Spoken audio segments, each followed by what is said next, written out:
الحمد لله رب العالمين الصلاة والسلام على سيد المرسلين وعلى آله وأصحابه وأزواجه وأهل بيته أجمعين أما بعد فأعوذ بالله من الشيطان الرجيم بسم الله الرحمن الرحيم وبالوالدين إحسانا صدق الله العظيم وصدق رسوله النبي الأمين الكريم ونحن على ذلك لمن الشاهدين والشاكرين والحمد لله رب العالمين.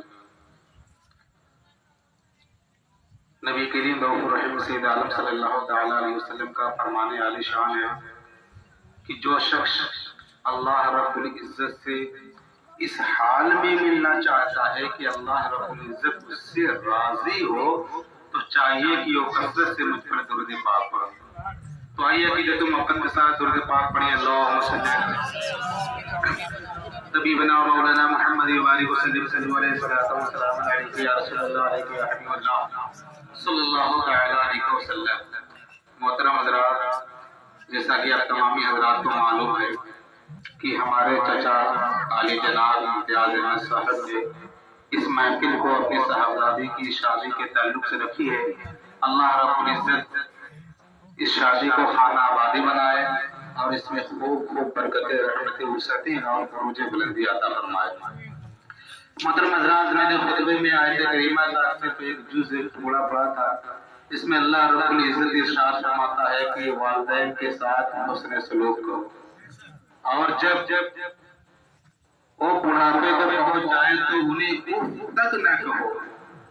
اور میرے پیارے اسلامی بھائیوں، اللہ کے نبی نے ارشاد فرمایا کہ ان کے ساتھ عزت کے ساتھ پیش آؤ.